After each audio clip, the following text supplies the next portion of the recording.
Okay, Assalamualaikum warahmatullahi wabarakatuh. Okay, kembali lagi kita dalam kelas pada hari ini. Hari ini kita akan belajar berkenaan peristiwa bersandar dan peristiwa tidak bersandar. Apa itu peristiwa bersandar dan peristiwa tidak bersandar? Okay, maksud bersandar atau tidak bersandar ni ialah adakah peristiwa itu mempengaruhi satu sama lain. Contohnya, kalau kamu boleh tengok dalam buku teks muka surat 246, dia ada maksud kat situ. Dua peristiwa A dan B ialah peristiwa tidak bersandar jika peristiwa A tidak mempengaruhi kejadian peristiwa B. Okey, kalau dia tak kacau maknanya dia ialah tidak bersandar. Kalau dia kacau kejadian untuk yang kedua, maka dia ialah bersandar. Sebab apa? Peristiwa B bersandar terhadap peristiwa A. Contohnya,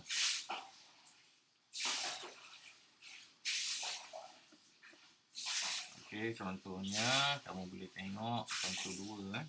Contoh 2 pada buku teks muka surat 247. Okey, A.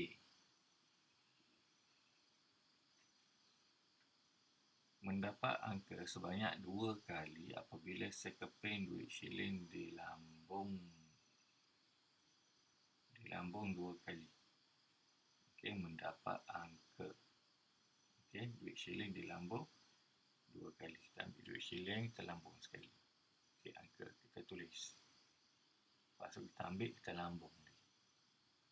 Dapat angka lagi. Lepas tu kita tulis. Okey, shilling yang sama.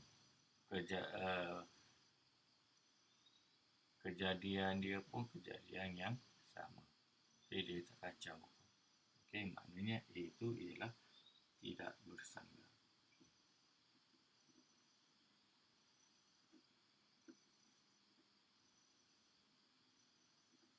Sebab apa? Sebab duit shilling tu, katakan saya lambung, sahab saya dapat angka. Angka itu tetap kat situ. Saya tak boleh buang dia. Okey, sebab saya lambung lagi sekali, mungkin saya akan dapat angka dan juga gambar.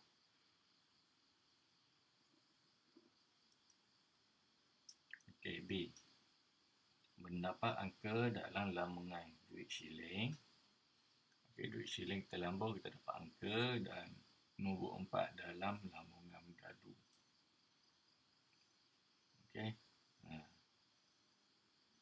Duit shilling tu kan duit shilling keras kan. Kita dapat angka dan juga gambar. Kalau yang dapat gambar, saya tak boleh nak padam pun gambar tu. Okey, jadi dia tidak mempengaruhi. Masih lagi peristiwa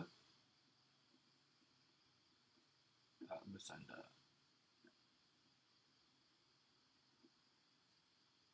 Okey, C. Mendapat 2 batang pen yang berwarna sama apabila 2 batang pen dikeluarkan satu demi satu dari bekas yang mengandungi 3 batang pen dan 2 batang merah tanpa permulangan. Okey, yang inilah baru peristiwa bersandar. Sebab apa? Dia dah ambil pen tu,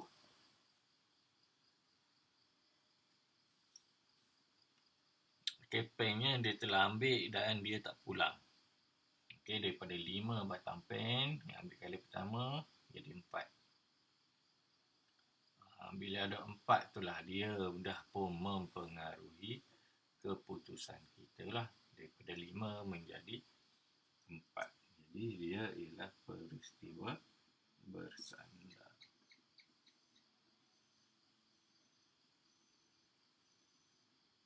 Kenapa? Sebab dia ada permulangan. Tanpa permulangan.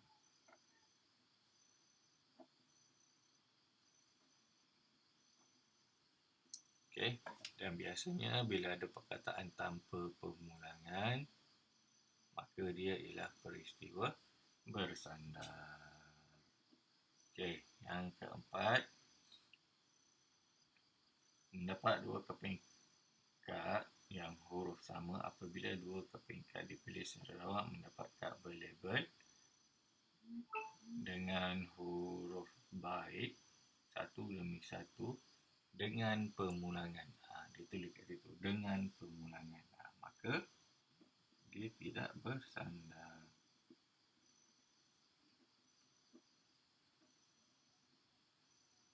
Sebab apa? Sebab dia ada dengan pemulangan. Jadi dia pulang semula. Habis tu yang atas ni kenapa dia tak ada pulang, tak ada pemulangan? Kita letak dia tidak bersandar. Sebab dia ialah benda yang kekal. Ni benda yang kekal. Ini pun dia kekal. Sebab tu dia tidak bersandar. Macam yang ini tak bersandar. Kenapa dengan pemulangan? Sebab huruf-huruf tu kita boleh padam. Huruf baik kita ambil B. Boleh padam. Seterusnya.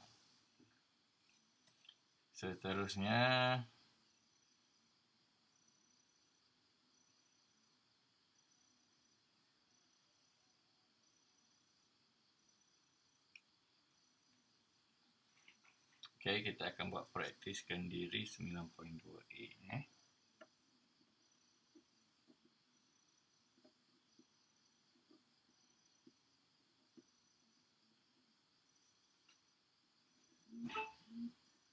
Nombor 1. Jarum putaran roda bertuah berhenti pada sektor yang sama 2 kali berturut-turut. Kamu bayangkan ada jarum macam tu. Pusing. Dia kena nombor 5. Adakah nombor 5 kita cabut, kita buang? Tak ada kan? Jadi dia ialah peristiwa tidak bersandar.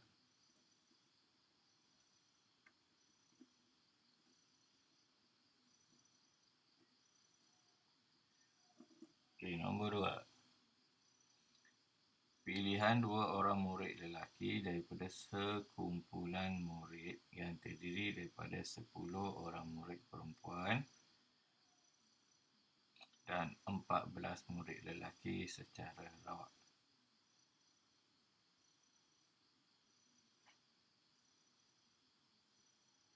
Yang ini orang kan. 10 orang perempuan, ada 14 orang lelaki. Lepas tu dia ambil orang lelaki seorang. Lepas tu dia ambil seorang lagi. Bila dia dah keluarkan seorang lelaki, ini bilangan lelaki daripada 14. Dia dah jadi 13. Maka dia ialah peristiwa bersandar.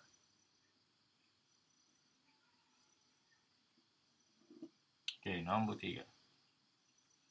Menjawab 3 soalan objektif yang mempunyai 4 pilihan jawapan masing-masing dengan betul sekiranya jawapan setiap soalan dipilih secara rawak. Menjawab 3 soalan objektif yang mempunyai 4 pilihan jawapan masing-masing dengan betul sekiranya jawapan setiap pilihan dipilih secara rawak. 3 soalan objektif. Setiap soalan objektif dia ada pilihan jawapan dia A, B, C dan D. Kalau soalan A saya jawab B, untuk soalan yang kedua tu dia masih lagi ada B. Jadi dia tak ada kaitan pun. Dia tidak bersandar.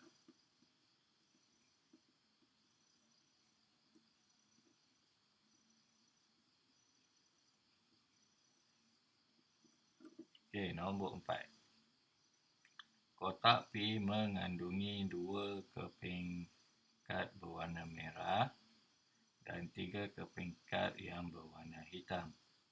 Manakala kotak Q mengandungi 5 keping kad berwarna merah dan 6 keping kad berwarna hijau. Sekeping kad dipilih secara rawak daripada kotak P dan kemudian dimasukkan ke kotak Q. Selepas itu, sekeping kad dipilih secara rawak dari kotak Q. Kedua-dua kad yang dipilih dari kotak P dan kotak Q adalah berwarna sama. Okay, yang ini ialah peristiwa bersandar lah. Kenapa? Daripada dia alih daripada kotak P dia masuk Q dahulu. Baru dia keluarkan.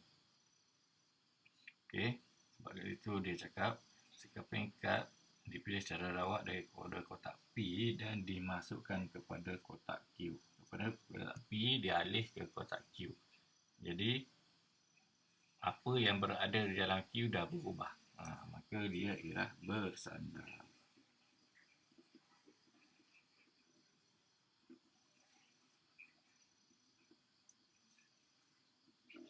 Okey, dan yang terakhir nombor 5. Vincent dan Bajak menduduki ujian sejarah di sekolah. Vincent dan Bajak pula. Bajak lulus dalam ujian sejarah. Ada kaitan ke dua orang tu? Dia nak lulus ke tak lulus ke? Vincent dengan Bajak tak ada kaitan. Tengok atas kepala otak dia lah kan. Jadi dia tak ada kaitan pun dua orang tu. Jadi dia ialah peristiwa tak bersandar.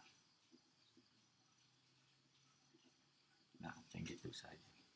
Tapi dalam periksa tak keluar soalan gini. Ini untuk pengetahuan kamu sahaja. Okey, seterusnya kita nak kepada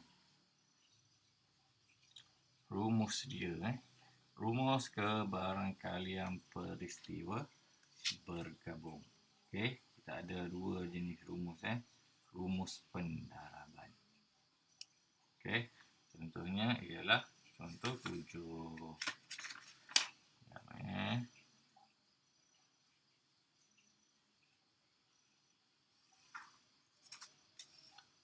Contoh 7 pula. Contoh 3.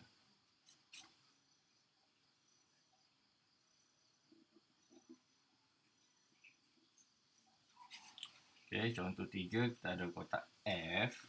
Okey, saya tulis dulu dalam satu kotak F. Kita ada huruf pameran.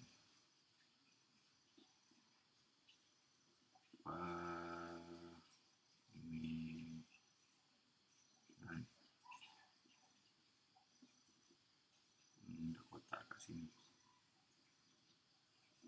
Kotak apa? Kotak F. Dalam kotak ada huruf pameran. Dan kotak J dia ada nombor 3, 5, 6, 8, 11.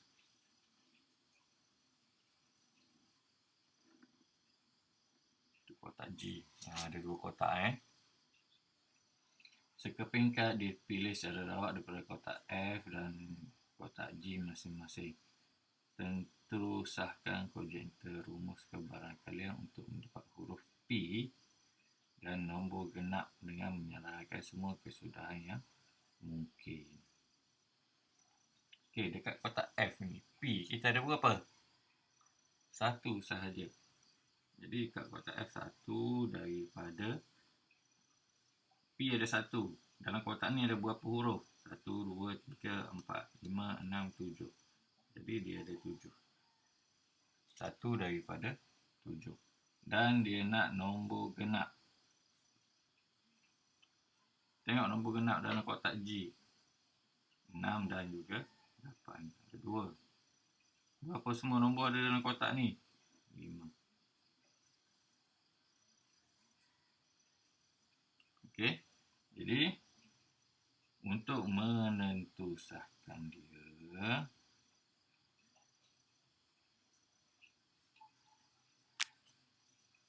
rumusnya ialah darab tau.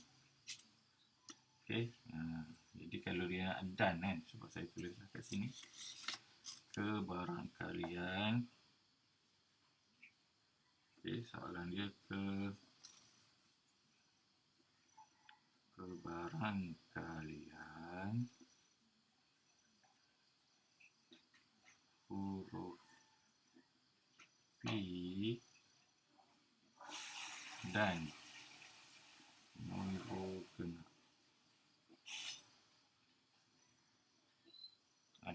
perkataan dan. Kita ada dua jenis dan juga atau. Okey, kalau dan kita akan guna rumus darab. Jadi kita kena darab. Darablah dua orang tu sebab dia dan. Jadi bila saya darab dua orang ni, okey, bila saya darab dua orang ni, 2 darab 1 ialah 2, 7 darab 5 ialah 35. Jadi jawapan saya ialah 2/35. Apa yang dua orang ni? Apa yang dua orang ni? Okay, P dengan 6, satu lagi ialah P dengan 8. Sebab tu kita dapat 2. Okay, P dengan 6, P dengan 8. Sebab kat sini dia nak huruf P, ada satu je. Jadi P. Yang ini ada 2, 6 dan juga 8. Okay, itu ialah kalau apa ni, dan. Okay, kalau atau saya kena tambah. Okay, ke barangkali yang mendapat huruf P atau nombor genap. Jadi saya kena tambah. Sebab kalau nombor genap atau P dengan 3 pun boleh jadi. Sebab dia atau dapat P pun dah okey lah. P dengan 5 pun dah boleh jadi. Okey, jadi dia akan jadi lain lah. Okey, itu ialah berkenaan hukum pendaraban dia lah. Okey, kita tengok satu lagi contoh, iaitu contoh 4.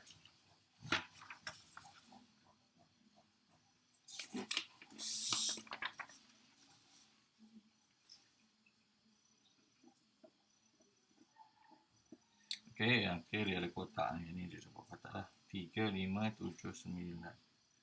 3, 5, 7, 9. Duduk dalam kotak. Kotak apa nama dia? A. Lepas tu ada X, Y, Z. Kotak dia ialah kotak B. Okey, dia nak hitung ke barang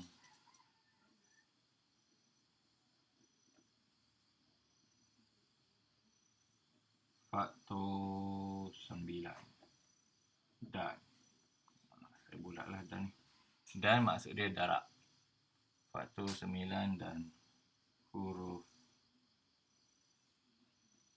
Z. Okey, saya buat huruf Z dulu lah, senang kan. Faktor 9 kejap lagi. Huruf Z ada berapa dekat kotak B? Ada 1 sahaja. Dalam kotak B ada berapa huruf? Ada 3 huruf. Okay dah, settle. Dan kena darab. Faktor bagi 9.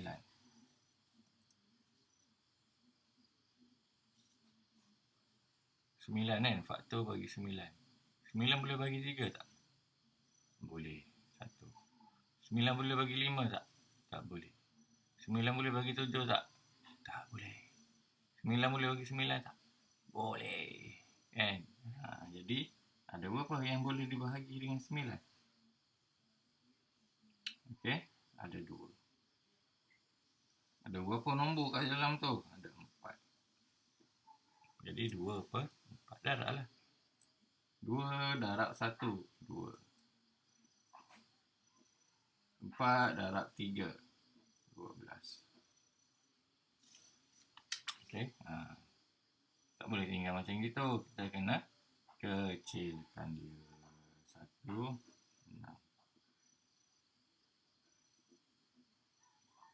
Gitu sahaja.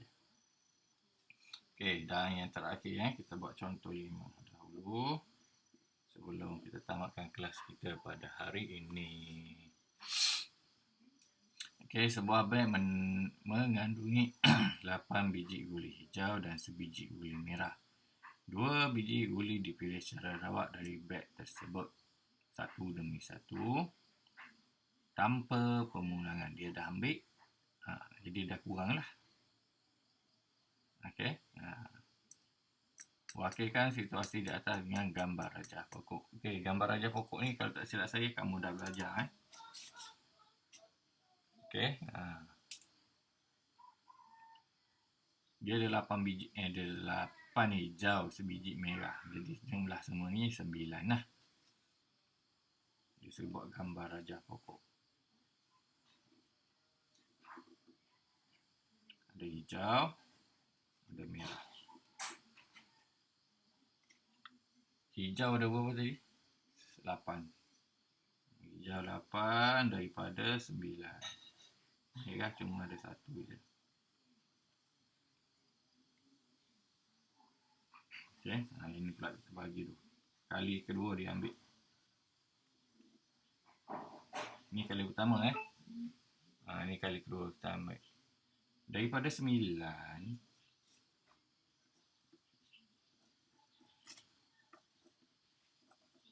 dia dah jadi 8. Kenapa dia jadi 8? Sebab seorang tu kita dah ambil. Kita dah dapat hijau dah. Mak kau hijau ni, nampak? Jadi hijau ada 8. Satu kita dah keluarkan. Tinggal berapa lagi hijau? 7. Okey. Merah pula. Dalam beg tu ada 9 tadi. Hijau kita dah ambil 1, tinggal 8. Merah ada berapa lagi? Merah kita keluarkan tak? Tak keluar. Ada lagi 1. Okey, yang ni pun dia tinggal 8 lagi.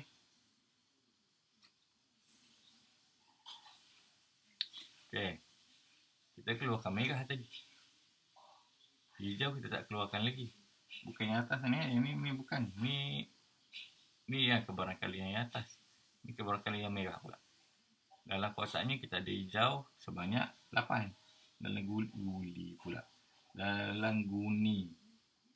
Dalam beg. Okey. Tadi ada 9. Merah kita dah keluarkan 1. Tinggal 8. Hijau ada berapa dalam beg tu? 8. Sebab hijau tak keluar lagi. Merah ada lagi ke? Kita dah keluarkan 1, ada lagi ke merah? Tak ada, kosong lah. Okey. Macam gitu. Jadi jawapan dia kita kena tulis. Tulis macam ini jawapan dia. Hash. Hijau. Dekat merah ni hijau merah. Yang ni merah hijau. Yang ni tak ada. Saya pangkah tak ada. Sebab apa? Sebab kosong kat sini. Takkan keluar merah. Ada lagi merah dalam tu. Takkan gulinya bertukar. Tak boleh. Jadi merah dengan siapa? Takkan hantu pula. Okey, tak ada. Saya pangkah kat sini. Okey. B. Baru masuk soalan yang nak kira-kira ni. Ini baru masuk yang kita nak belajar. Hitung kebarangkalian mendapat 2 guli berwarna merah. Dapat guli kedua berwarna merah. Salah soalan pula. Guli kedua merah. Guli kedua. Jadi kita tengok yang bahagian nombor 2. Nombor 2. Ini nombor 1. Guli kedua warna merah. Sini. Kita tengok nombor ni. 8/9 dengan 1/8. Okay, kita ambil nombor ni. Merah yang kedua kan. Ni merah ke depan. Ni tak ada merah. Merah yang kedua. Sebab dia cakap guli kedua mesti warna merah. Ni warna merah yang kedua ni. Terus pindah ke sini 1/8. Depan dia ialah 8/9. Sebab tu saya buat macam itu. Dia tekan sahaja kalkulator, potong-potong, dapat 1/9. Okey, yang kedua Yang kedua ialah mendapat kedua-dua guli berwarna hijau. Kedua-dua hijau. Carilah hash yang dua-dua. Ni hash, ni hash. Ni ada N. Ni ada N, kita tak nak. Jadi yang ni kita nak. Nombor dia ialah yang ini. 7/8 darab 8/9. Tekan kalkulator dapat 7/9. Macam itu sahaja. Okey. Memori saya, gambar raja pokok merupakan kesudahan. Itu maknanya kamu dah belajar lah. Okey. Itu ialah apa yang kita belajar pada hari ini lah. Contoh 3 berkenaan peristiwa bersandar ataupun tidak bersandar. Dan juga contoh 4 dan 5 macam mana untuk kita mengira menggunakan rumus pendaraban. Iaitu pendaraban iaitu dan. Okey, jadi untuk kelas seterusnya kita akan belajar membuat peristiwa saling eksklusif dan peristiwa tidak saling eksklusif.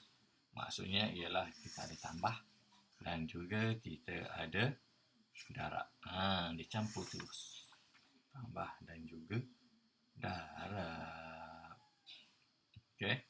Itu kita akan belajar pada kelas yang seterusnya. Jadi untuk hari ini sampai sini saja kelas kita. Terima kasih dan juga Assalamualaikum warahmatullahi wabarakatuh.